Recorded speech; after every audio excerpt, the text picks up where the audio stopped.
Hello and welcome, Charlie. How you going? I'm good. How are you, Abby? Very well, thank you. Welcome to Show Up Strong. I'm super excited for today. But before we get into the episode, I like to ask all of my guests some rapid fire questions. So I'm going to throw you some questions just so my community can get to know you a little bit, put you on the spot. Straight into it. Love it. How does that sound? Perfect. Sounds great. I'm excited. A All bit right. nervous. Don't know what's coming up, but we'll see. We ready? All right. Talking or texting? Talking. Favorite day of the week? Monday. If you could live anywhere in the world, where would it be?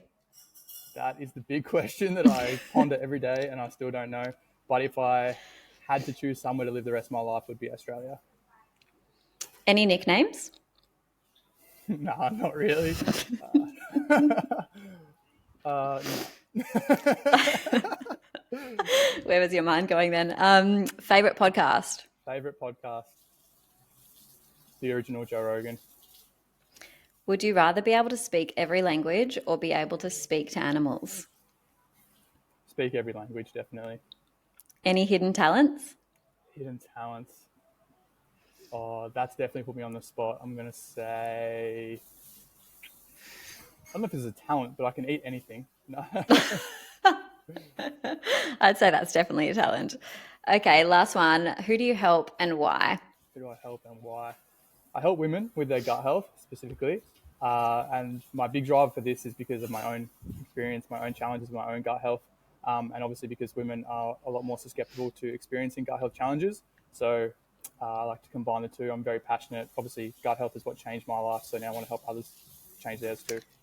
Yeah, beautiful. I love that. And you do only work with women. Is it because they are so much more susceptible? And why are women so much more susceptible to gut health issues? Yeah, it is. One of the big reasons is definitely because they're more susceptible. A couple of reasons for that is because one, they're more susceptible to the effects of stress. And this is just a biological thing, and that's not a bad thing at all. The second thing is from the hormonal standpoint, fluctuations around like estrogen and progesterone. These things can affect like constipation and gut motility. They can also affect gut permeability, so create leaky gut. Um, and then I think there's a societal aspect to it as well for women where, diet culture, external pressures around how they should look and how they should eat and how they should do things. I think all of those things have compounded alongside with, the mass prescription of the oral contraceptive pill, which we know has some side effects around gut health. I think all these things in combination. Um, the reason why, so that's one of the reasons why I focus specifically on women. Two, like I'm a big believer in the power of community. And we've developed a really amazing female-only community. And, this just helps create a bit more of a safer space for women so they can talk about things like their hormones, like their cycle, their relationships, whatever it might be. And the second reason is because women are just more likely to reach out for help. Like guys still do experience gut health challenges. There's no doubt about that. I'm a perfect example of that. But they're just a lot less likely to, reach out and ask for someone to help with, which I'd love to see change. But at the moment, yeah, it's just not the way it is. Yeah, it's really interesting. Hey, do you ever get men like sliding into your DMs and asking for help, or is it? Yeah, definitely. Yeah, Quite a bit. And like, obviously, I do try and help the ones that I can in a different way, I suppose, to the community that we have. But this is obviously just for the ones like very specific cases. And I think that just comes out of empathy. Like I really shouldn't be because I should try to focus on the one thing at one time. I'm not very good at multitasking because I'm male. But I do help a fair few men as well. Not a fair few, but I do help maybe like 5% of the people I work with are men as well. yeah, yeah, yeah. And I do, I'm in awe of your business and everything. I've worked with you as well, and I had such incredible transformations myself, and that is why I wanted to get you on the podcast today because I've worked with so many different gut health coaches and nutritionists and naturopaths, and honestly, the transformation I had with you was amazing, and I still feel so incredible. So thank you. My Um, pleasure. Can you just talk us a bit, how did you get into it, your own journey? What were you struggling with? And how did you get to where you are now? Yeah, definitely. So it's a little bit of a long story. I'll try and just keep it as precise as I can. But obviously, it really started with, I would say, the turning point, or the starting point for me was throughout university, or even throughout school. I started to take antidepressants. I was prescribed them for my mental health, obviously, and this was kind of my first interaction with the Western medical system. And to cut a long story short, I was on them for a few years, but then decided as I started to learn more about health when I was a personal trainer that I didn't really want to be dependent on this. And I stopped taking it without really a second thought. And then from there, my health really declined. So obviously I was very ignorant around pretty much everything. Diet, supplements, the healthcare system, everything like that, medications. So when I came off the antidepressants, I started to have a lot of challenges around anxiety. I never even had anxiety before that, but had some withdrawal symptoms. So severe anxiety, severe depression, depersonalization, not really knowing who I was. And this obviously being the person I am led me down a rabbit hole of trying to research and learn more things about health and how to optimize it. But I also went to the doctor at that time to try and get some help. And all they could really offer me was another medication, which was another antidepressant or anti-anxiety drug like Valium. And I said, well, this is what got me here in the first place. I don't really want to go down that route. And I started to work with a psychologist. And I worked with a psychologist for a few years. And that helped me massively, definitely. The first time I ever really spoke. Speaking to a psychologist was only the third person that I ever told that I ever experienced depression or anxiety. It was massive. Like my mum was the first one because obviously she's the one who made me go to the doctor in the first place. Then my partner, Paige, she was the second one. And the only reason I told her, we were in a relationship for like nearly a year before I told her, was because I'd come off the medication and I was a different person and we're about to break up. And because we just started fighting and I was obviously a different person, like I said. So I had to tell her, I was forced. And then I went to the psychologist and told her that's the third person. So that helped me massively, but it only took me so far. And so I wanted to look at my blood work. I started to understand that, blood work could play a role in this. Went to the doctor, and let me know if I'm being too in-depth here, but I think it's important to understand No, the go for whole it. story. Absolutely. Because it might help relate with someone. But I went to the doctor and I said, I feel horrible. I got no energy. I'm waking up in the night. I got heart palpitations. I think I might have a heart problem. I've got this crippling social anxiety. I can't go to uni. What else? I got all these digestive symptoms, obviously. I got cold hands and feet, things like pins and needles all the time. I find it hard to sometimes remember all the symptoms I had. But I remember thinking I really want to remember this because it's that bad, but it's obviously been quite a few years. And the doctor said, look, your bloods are perfect. You got the best bloods in Melbourne that I've seen. And I just thought, well, that can't be right. Like that made me feel worse. That made me feel like a hypochondriac, basically. So then I discovered turned out to be one of my mentors, and he did, what we call functional blood analysis, where he looked at bloods from a different perspective, not just the ranges that doctors use. And he showed me all the things that were going wrong with my blood work and basically how it linked into gut health, which was massive for me because I thought, I was a personal trainer at the time. I thought I knew a lot about gut health. I was eating all these different salads. I was drinking kombucha. I think you can probably relate to this. Totally, yeah. Counting my macros, stuff like that. And I thought, yeah, that's all there is to gut health. So anyway, that put me on the path of doing my own gut protocol, which I had at the time. I had SIBO and I had leaky gut, severe leaky gut. And obviously there's other things that go into this. I don't want to put all the blame onto the medical system because it wasn't just that. I obviously had a long history of partying, recreational drugs, alcohol, binge eating, poor relationship with food, antibiotics from other things. So it wasn't just that. Yeah. And then I did a gut protocol, and when I started that gut protocol, it was actually at the same time I moved to Bali started to work online. And literally within a few months, I started to feel completely different. And my brain fog lifted. I started sleeping again, started having regular bowel movements. And I was like, whoa, this is crazy. So then obviously I was helping clients with just fitness. So I was helping them build muscle, lose fat. But then I wanted to learn this so I could help implement it with clients to help them get better results. So then that took me down the path of obviously learning all this stuff. It's been many years, obviously, just studying blood analysis, studying gut health, implementing it with clients gradually. And I suppose that led me to now.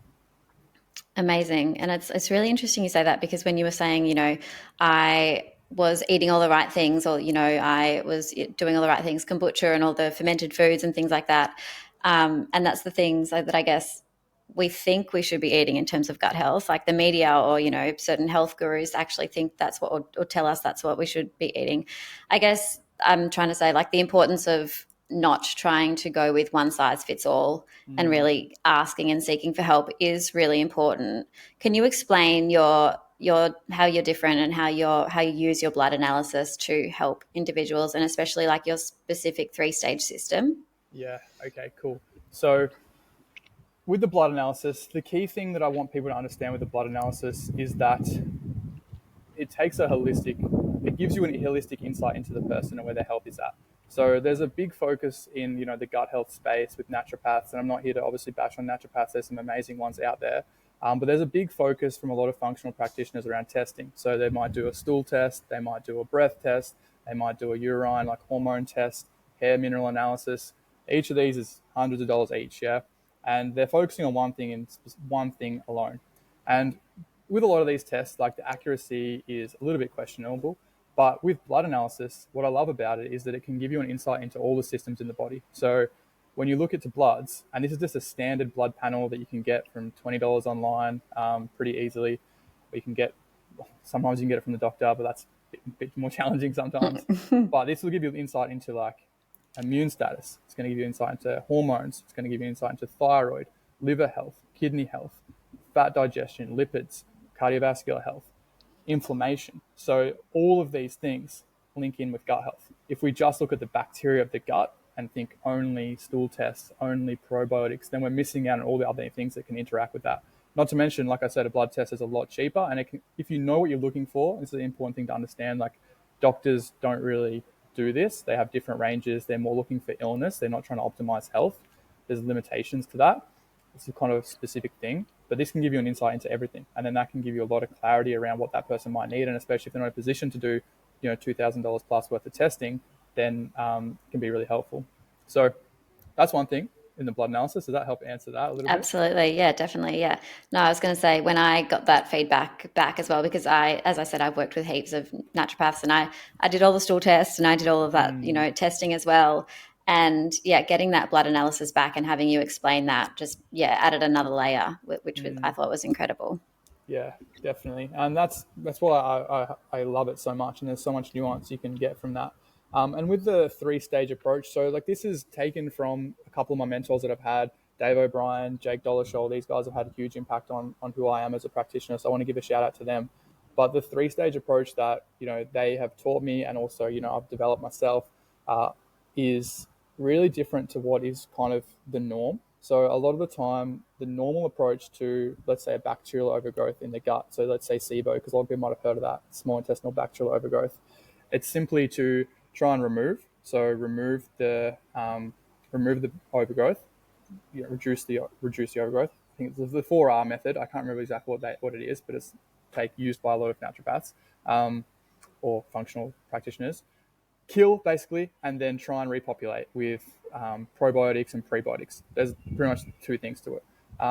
The 3-stage approach has a lot more of a focus around support and repair and prepping, basically, before going into that killing phase. So we have to think about the digestive hierarchy, and I'm going to try and explain this. It's a little bit hard if you're listening, but like think about, and again, I didn't make this analogy up, but think about like a waterfall, and think about how, if you do something at the top of the waterfall, let's say you put some green dye at the top of the waterfall, the whole waterfall is going to turn green. Yeah. So it's going to affect everything below it. Whereas if you just put some green dye at the bottom of that pool, then only the bottom's going to go green. The top's all still going to be the exact same. So this is like the digestive system. It works kind of top down. So if you address what starts at the top, then you can obviously impact everything that's below that. But if you just start at the bottom, then you're missing the top part. So what people need to understand is, if you think about this, if you think about the anatomy of the body, top down would be starting with the brain. So this is like emotions, this is thoughts, this is stress, this is the nervous system. And then coming down from that, we have the mouth, and this is like your eating practices. This is your oral microbiome. This is like your chewing, your digestion, basically. Then we come down to the stomach, which is the first part of the digestive system. It comes into the stomach, and this is where you have like stomach acid production, which again helps with nutrient absorption and food breakdown. I know I'm getting technical, but I think it's really key for people to understand this. No, I love it. Get technical. Cool. Keep going. Cool. Yes. So we've got the stomach, and then from there, it's coming down into the small intestine. But in that process, the liver and the gallbladder secrete bile that mixes in with the food, helps with fat digestion. It's also a natural antimicrobial. Then from there, it comes into the small intestine, and this is where majority of your nutrients should be absorbed. So about 90% of nutrient absorption will happen in the small intestine. And you shouldn't have too much bacteria in the small intestine either. Most of the bacteria, your microbiome, your gut microbiome, will be in the large intestine. And then this is the last part. From the small intestine comes into the large intestine, and then it's obviously excreted in, with stool. So notice what I said there at the end, like the microbiome, that's in the large intestine, the last part. Everyone's putting so much focus into probiotics, prebiotics, fiber, trying to support the gut bacteria. But what about small intestine? What about stomach? What about chewing? What about nervous system? They're all above that. So if they're not fixed, then there's not only so much progress you can make with that approach, like that microbiome-focused approach. So, yeah, I know I'm on a bit of a tangent there, but No, I love that. you It can come makes back and elaborate more if you want. Yeah. Hopefully that helped a little bit. No, it makes perfect sense, because even if you said, you fix the large intestine and it's good for a couple of weeks, but then you sort of, if you go back to your normal eating patterns, or even if you go back to the way you used to eat, say, for example, you haven't really fixed any of it, and you're more likely just to relapse and have to do that all again. Exactly. Would love to talk about the nutrition side of things. So I know that you give us all a very thorough protocol. How important is nutrition in terms of healing your gut? So I actually think nutrition is both underrated and overrated at the same time. So I think it goes both ways. So we have to acknowledge the fact that with a lot of digestive treatments, especially bacterial overgrowth, they actually can be successful without dietary intervention. But, big but, is that you're going to experience symptoms, so it's going to be a lot harder to get through that process if you're constantly bloated. You're not going to know if it's working. You're going to feel like it's not working. You're probably going to drop off. And also, nutrition can support so many of the different functions and that we need to then support the protocol itself. So I think it's underrated by a lot of practitioners in that they don't give the right guidance, which just there's so much being left on the table by not having having dietary support.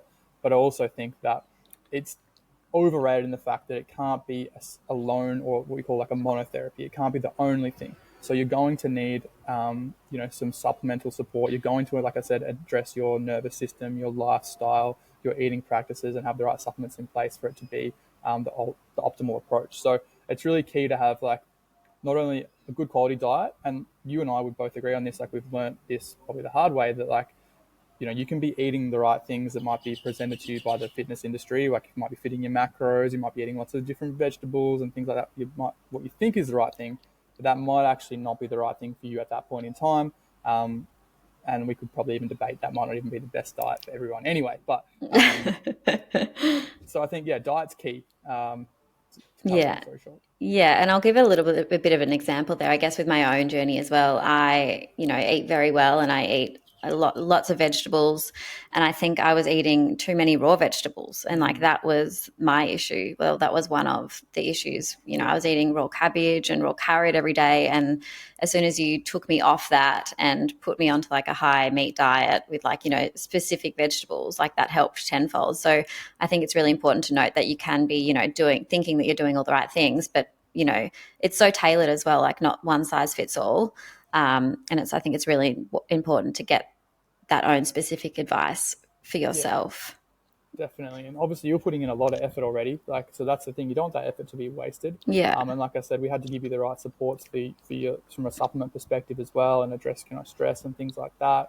But yeah, just some tweaks can definitely make a huge difference. Yeah. Let's talk about supplements. Love this topic. So I know you're going to give us a little supplement cheat sheet as well. Is there some just say someone's starting out, embarking on their journey and hasn't really sought support yet, is there supplements that you recommend everybody should be taking in terms for their gut health, or should people really be seeking advice first before they take any sort of supplements for their gut? I think if you want the truth, I think that I do think that everyone could probably benefit from some sort of supplementation. I think in the long run, you are going to save yourself a lot of money, time, frustration by getting supported by someone who actually knows what they're prescribing you and for what reason. Now, there's obviously a lot of marketing out there around poor quality supplements. There's a lot of poor prescription of supplements. So I do think it makes sense to just invest in getting some guidance. Uh, I'd love to obviously, provide some recommendations. Like obviously, I think magnesium can be really beneficial. I think cod liver oil can be really beneficial. But I think that what's far, far more important than that is to get everything else in place first. So many people, this the thing I really dislike about the supplement, I guess, mindset is that this is pretty much just taken from the medical approach. Like they're going to prescribe you a pill, and then taking a natural supplement without doing anything else is no different. You really need to have everything else in order. Like if you are not sure what supplements to take, then you're going to be a lot better off focusing on other things in your lifestyle that are going to be helpful. You could make so much more progress by simply, focusing on your eating practices, or focusing on being more in a parasympathetic state, focusing on tidying up your diet. Little things like this that everyone can do for free would be so much more beneficial. So I just think that, I think that's a better way of going about it. Yeah, makes perfect sense. And I'd love to dive in a little bit deeper into the parasympathetic state, because obviously you were saying before that so many women are so stressed, and if you're experiencing stress, then you're obviously not in that parasympathetic state, which allows for food digestion to occur more easily. Can you explain the process of that, and how that affects, I guess, stress affects digestion and the gut health? Yep, for sure. So the two sides of the nervous system are usually referred to. There's the sympathetic and there's the parasympathetic. And the parasympathetic is like a parachute, so it's coming down. So that's rest and digest. So the name literally has rest and digest in it. And then the other side of it is the fight or flight. Yeah. So this is obviously being able to fight or run away. We have to understand that the gut is very metabolically demanding. So it needs a lot of energy, and it needs a lot of nutrients to function properly. Now, that isn't really important if you are being, your life's under threat. So everyone always uses the example around being chased by a saber-toothed tiger. And realistically, that it still does apply, because while we live in a different world, we haven't evolved that much from that time. So the problem now is there is no saber-toothed tiger, but every single thing is like a saber-toothed tiger. So it's like email, social media, relationship, financial stress. Like they're just constantly coming at us. So unless we're really working on our ability to get it, or basically deliberately getting into the parasympathetic nervous system, then we're going to be in sympathetic by default, just by being alive. So when you're in that fight or flight, you don't really need to prioritize, your body going to prioritize muscular function, basically, so running away or fighting. Whereas when we're relaxed, then we can focus more on digestion, which is going to be like stomach acid production. It's going to be bile release. It's going to be the muscular contractions, moving things in the gut so you don't get constipated. And it can go both ways. Yeah, like some people can get more constipated. Some people can get more like loose stools, diarrhea, from being in that stress state. So yeah, there's other elements to it, I guess, but like realistically, it's just obviously they're some of the key points, I think. Yeah, and something I learned as well with the program was even just taking, 5 or 10 minutes to sit down with your food, and before, you gorge in and you stuff your face with Yeah. your food, you just take a few mindful breaths and sort of eat slowly. And I think what I also loved about the program was that you gave those,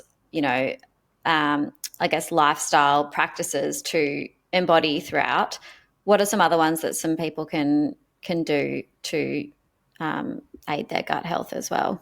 Yeah, for sure. And I think I've never seen a protocol from another practitioner that has put such a high emphasis on the eating practices. And I think that is just the most overlooked part of like a gut protocol. I'm not saying it's the only thing, but if you're spending, multiple hundreds of dollars a week, a month on supplements, but you're not just slowing down to chew your food properly, you're eating in a stress state, then it's free. It's low effort. It's not like going to the gym. It's just a couple of minutes. So eating practices are massive. So the ones that I usually suggest is obviously sitting down, looking at your food. This is called the cephalic stage of digestion. And, up to 20% of stomach acid and gastric juices released in this period before you actually chew the food. It's when you look at it. So then you have saliva production at that time. You're thinking about it. You're smelling the food. You can practice gratitude at this time as well. Like, you're lucky that you got the food, you have access to good quality food in front of you. Like it's a really easy consistent time that you can practice meditation or gratitude. And obviously gratitude helps you get into the parasympathetic nervous system as well. So that's a massive one. Taking some deep breaths, because like you said, we're all, I was a perfect example of this and can still get caught out doing this, but either working while eating at the desk or shutting the laptop and then going straight and eating at the desk, like, straight from work, no gap between like work or stressful thing into food, which is just, it's not really going to support digestion at all for the reasons I said before. So having a dedicated space to eat your food, chewing your food more as well. So really, like, for a steak, for example, you probably need to chew it like 100 times. So maybe next time you go to eat Wow.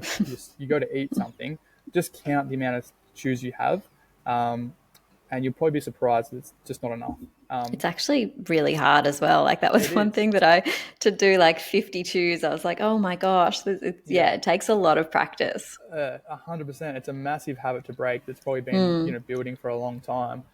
And obviously you can't chew a banana. It's going to depend on this food itself. You can't chew a banana 100 times per steak. You might be able to, but just chewing your food down to a pace, because this is like mechanical digestion. So you're actually breaking the food down. You're producing saliva. You're producing enzymes that mix with the food that prevent you from having a food sensitivity, from actually digesting it properly. Chewing is a massive one. Swallowing. I think they're the main ones that I've. If you just do those yeah. three things, like honestly, you're going to go a long way. Um, and then I think we talked about this before. You mentioned like, starting and finishing your day in a parasympathetic state with Mm, like some breathing, some meditation, some journaling, some gratitude, whatever kind of aligns with you. Like, some people don't like meditation, but they like breath work. Some people, prefer to journal. Just some time for self where you're getting into that parasympathetic nervous system as well. I think, it can be hard in the chaos of the day, but the start and the end of the day are really good bookmarks. I think you yeah. can, bookends. How you have the row of books and you have Yeah. things Yeah. holding them from falling over. That's what I look at, those practices in the morning and night. Just do that. Start with that. I wouldn't Yeah. overwhelm them. I think those two things would have a huge impact. Nah, that's a great start. I would love to pick your brain about three specific things, I guess, that there's a lot happening on the internet, and I know you talk about it a lot as well. The first one is alcohol and impact on the gut health. The Yep. second is unfiltered water. Yep. And then the third one is seed oils. So I Yep. know that, I'd love to clear this up a little bit because I know there's a lot of people talking about specifically at the moment unfiltered water and seed oils. Let's start Yep. with alcohol though. I don't want to, Yep. overwhelm. What sort of impact does alcohol have on the gut? And I know you do recommend to limit, almost do cut it out with Yep. the protocol that I had anyway. Yep. Why is that the case? So I know I'm not going to make any friends with this, but we just have to be realistic. Yeah, I'm just going to present the information to you guys to be able to make the best possible decision for yourself. I just want to see people thriving. So obviously, I know there's a lot of factors that go into this. Yeah, there's a massive societal element to it. There's a massive social element that goes into it. There's obviously potentially emotional elements that go into it. So I'm not skimming over that. I'm just going to say that obviously alcohol has been very clearly shown to obviously cause damage to the gut lining, specific structures in the gut that can obviously lead to permeability. So basically, this is leaky gut where things can get from within the digestive tract into the bloodstream and then be recognized by the immune system and cause inflammation and specific like immune responses basically. So there's that, and then alcohol is antimicrobial in itself. It's been used, obviously, that. Like, obviously, you use alcohol on the skin as to kill Mm, bacteria, and the gut is full of bacteria. So we know that alcohol promotes dysbiosis. It kills off good bacteria, and it can create space for bad bacteria, opportunistic bacteria, to proliferate or there become more of them. So we know that it causes dysbiosis and it causes leaky gut. So that's a horrible combination, first off. And then alcohol also puts a burden on all the internal organs. So it puts a burden on the liver, most people know that, but also kidney. It's linked with poor heart health. The pancreas, it's linked in with the brain, massive impact on the brain too. Neurotransmitters, so mood, serotonin, dopamine. So again, it's not helping you out there. And then it depletes nutrients as well. So it depletes things like magnesium, zinc, B vitamins, antioxidants.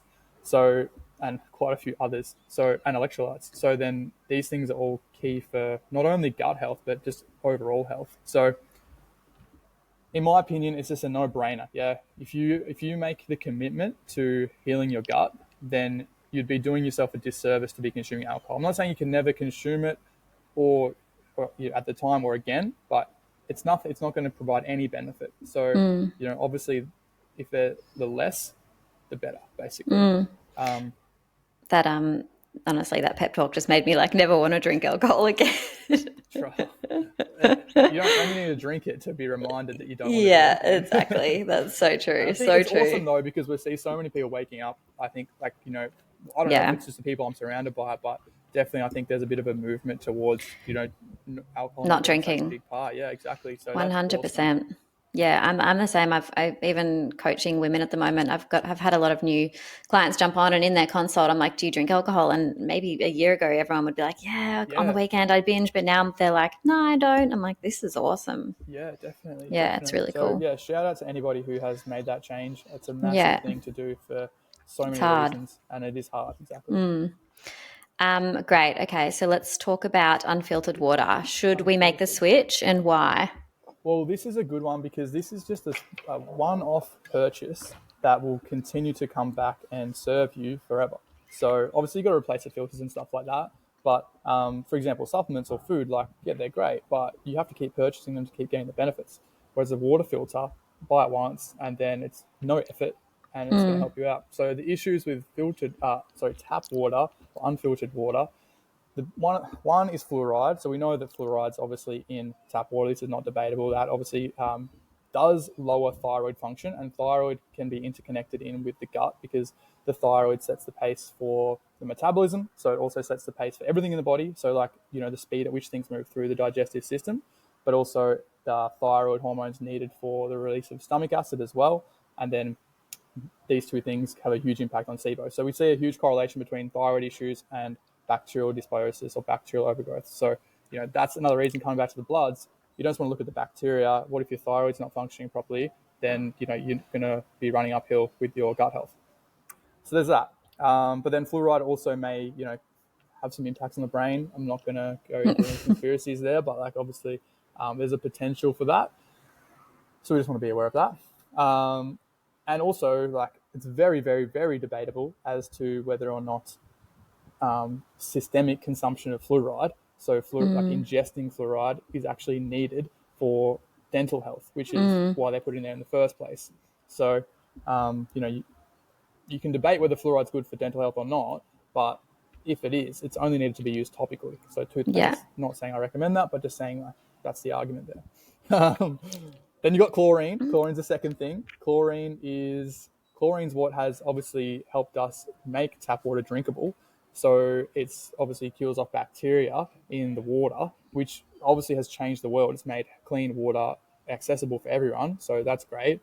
But we don't need to consume that either. So if we filter that out, because if you think about it, it's killing bacteria, what's in the gut, bacteria, it's probably going to be affecting your beneficial bacteria, especially in large amounts. Then there's some other things in there as well that are not ideal. So heavy metals, which have a variety of impacts.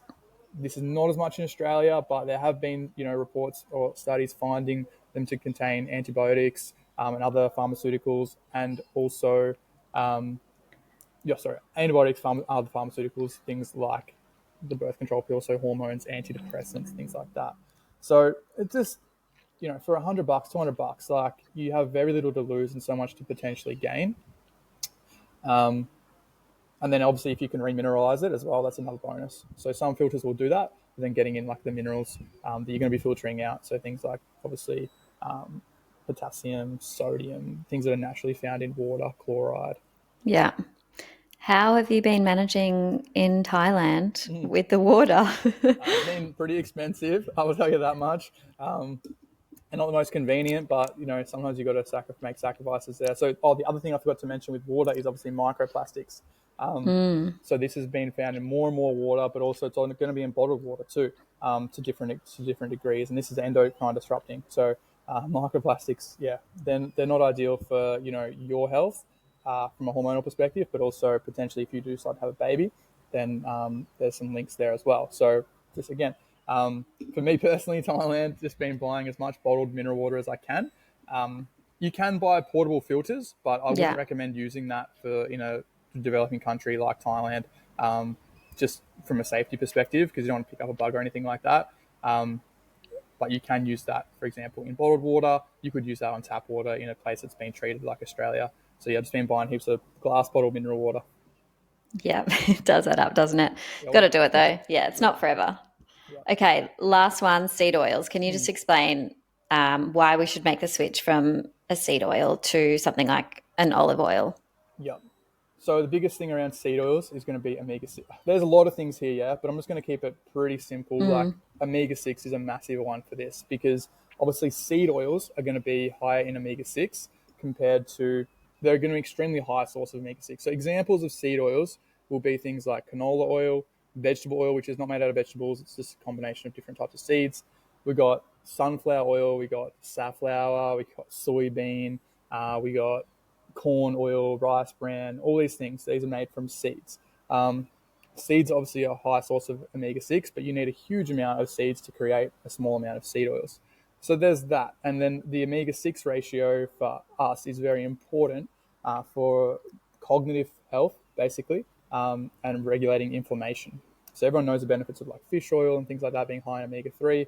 We want to have a good ratio of omega-3 to omega-6. And seed oils throw that out hugely because we're just consuming so much more than what we used to. So there's one thing there. But what I'd encourage people to do is look into the production process behind seed oils, because these they're like bleached. There's certain compounds added to them to make them odorless, to make them transparent. It basically comes out looking black. And seed oils used to be used as engine lubricants. So um, it's only recently we've actually started using them as a food source. So there's always different things that are linked to different problems in seed oils. And then seed oils, there's not a lot of research on it yet, but there have been a couple of studies around seed oils obviously being linked to things like IBD and inducing colitis, which is like severe damage to the gut lining in rats. And again, it's a possible link with humans as well. It's just, again, it's one of those things that while there is debate, it is definitely debated still. They're probably not adding much benefit to your health, and there's some amazing swaps out there that you could do pretty mm, easily. And the thing with seed oils too is like just think about where are you getting your seed oils from? It's from things you shouldn't have been eating in the first place anyway, like fried foods, like processed foods, and restaurants as well. I'm not saying can't eat restaurants, but they're going to use seed oils as well. So um, there's a few different things in there as well, like linoleic acid being converted into arachidonic acid, which can cause brain inflammation. So if you struggle with brain fog, like just try cutting out seed oil, see how you feel. Just base it off how you feel. If you don't believe me, just try it. It might take a while actually because fats can like accumulate into the body, and it can take quite a while for that kind of that changeover when you start to change over to more saturated, healthier fats. But yeah, give it a go because again, nothing to lose really apart from a bit of mm. effort. Yeah, for sure. Someone might be listening to this right now and I guess feeling very overwhelmed by everything that they're either not doing or that they have to Yeah, do. my No, bad. I don't mean I didn't mean it like that. I just meant in terms of even I guess when you embark on any health journey, trying to do it all, you need to get your steps in, you need to get your nutrition right, you need to, go to the gym, you need to do all of these things for it to work out perfectly. And I think Mm, what I found really great with the program was that whilst it can be really overwhelming, the support that you give is just next level. And I think the community that you have created is so important. And I truly believe that in my health and fitness as well, like having a community and having people with you on the same journey, experiencing the same thing, asking questions, going through the same thing together just allows you to get results so much more easier and faster. mm. Can you just explain your community aspect of your program a little bit, what it looks like, how how many girls inside, how you manage it? Yeah. So we have about 30 to 40 people at any one time, because then it just allows it to be like a kind of a close knit community. You don't feel like you're just a number in this huge audience, but you also have enough engagement in there for things to actually be active. I find that's a pretty good number. But realistically, we keep it really simple. We just try and focus on one, having a mini goal each week. So if you're feeling overwhelmed, this is why we have it. And a lot of the time, a lot of the weeks, I'm just calling the girls out in regards to saying like, like I'm going to get my steps. I'm going to go to the gym. I'm going to eat perfect, and I'm going to, sleep 10 hours. when they weren't doing any of those the week before. And I'd say, okay, which one of those things is the most important to you? And, which one are you going to focus on? If the others happen, amazing, but you really just need to get that one down pat first, and then other things will roll from there. And a lot of people do that. They overwhelm themselves with trying to do everything when they should just do one thing.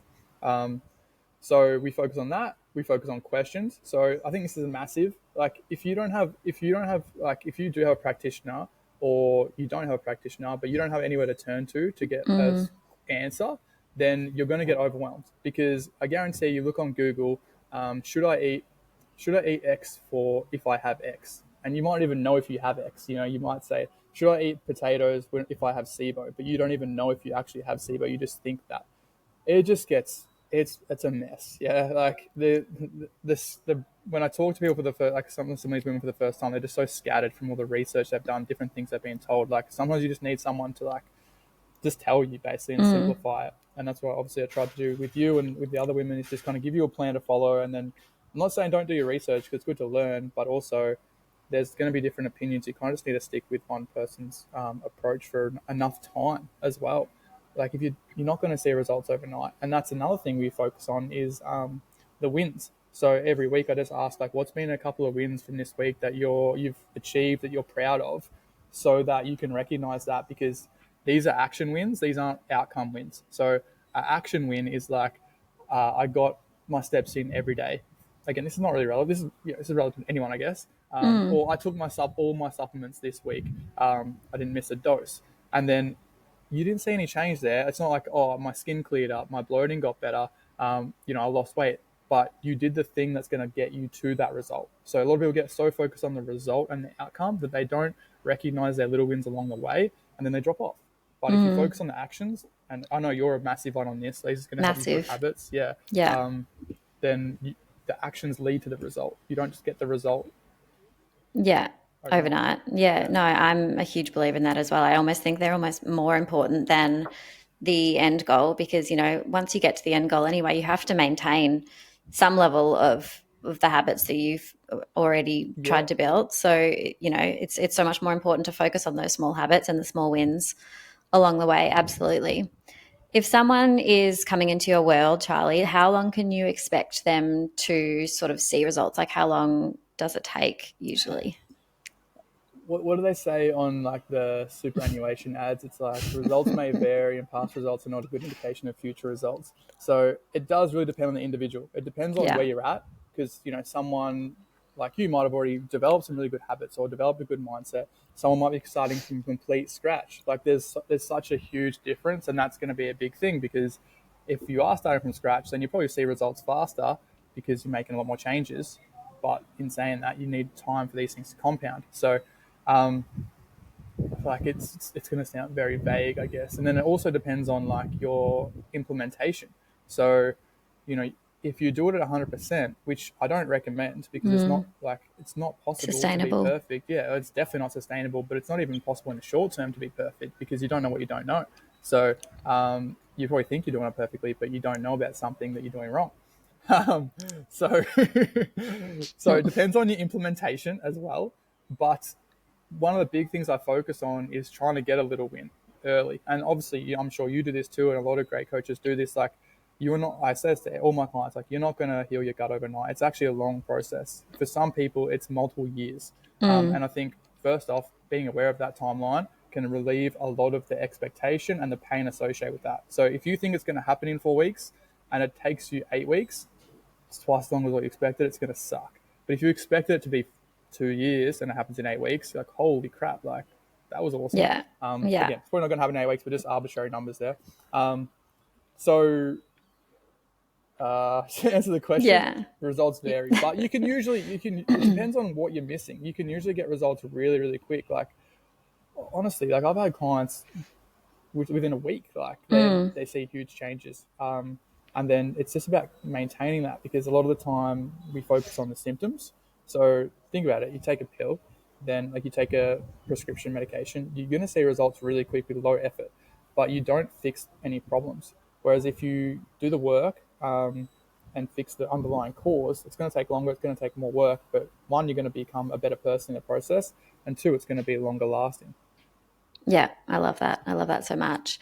And any women that sort of come through your program and get results, do you offer any sort of support afterwards?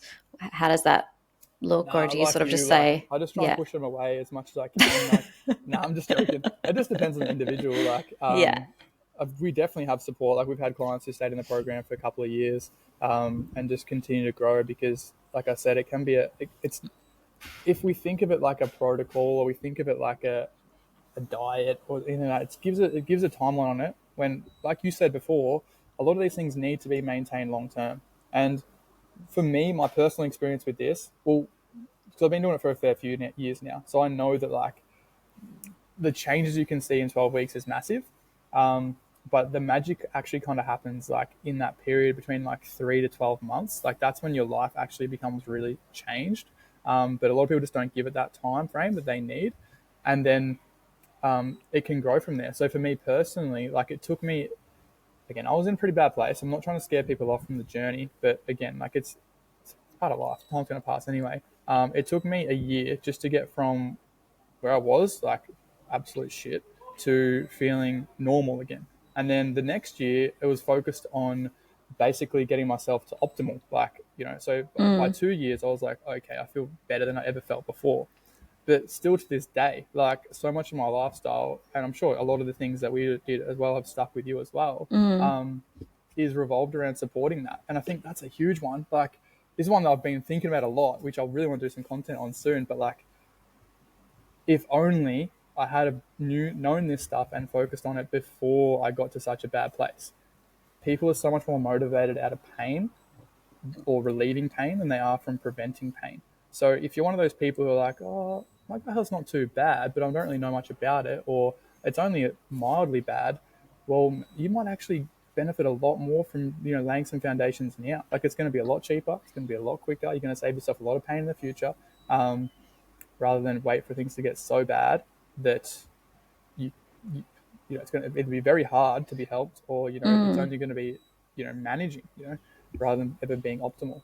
Yeah, it's interesting you say that because it's almost like society has, I guess it is changing now, but it's almost, I guess a lot of people don't do anything until they're sick. They don't go to the gym until they have a heart attack, or they don't start eating well or stop eating certain things because, they're sick. So, yeah, it's interesting with gut health because I guess I didn't really think about that either. Like, I didn't come to you until I was in a lot of pain and I'd been struggling for years with that.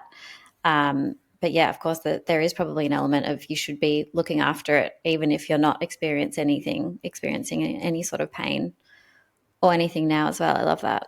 Yeah, definitely. And in the world we live in now, like the odds are stacked against you. Like if you just do the Mm, normal thing, then you're going to end up sick and unhealthy. Like yeah. you have to kind of be a bit different. I know a lot of things I'm talking about probably sound wacky to some people, but like it's just the world we live in, the reality that the reality of the modern world that we've created. Not to sound doom and gloom, but obviously there is hope. It's just about educating yourself. So yeah, if you've made it this far into the podcast, then kudos to you. Yeah, well done. But I guess it's like any health journey, like it all takes effort and time and consistency and yeah, you can't sort of just sign up to something and then get results and give up and go back to your old ways. It's always an ongoing. I think once you decide to commit, you've got to commit for life.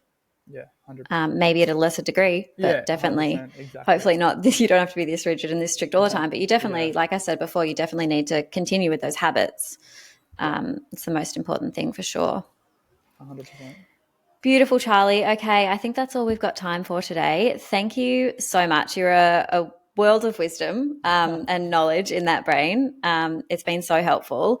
For my community, for anyone wanting to get in touch, and how can you share your Instagram details? How might someone call to work with you and book in? And also, I will leave a link to some resources down below in the show notes if you can just describe to anyone listening what they are and how they Awesome. can help them.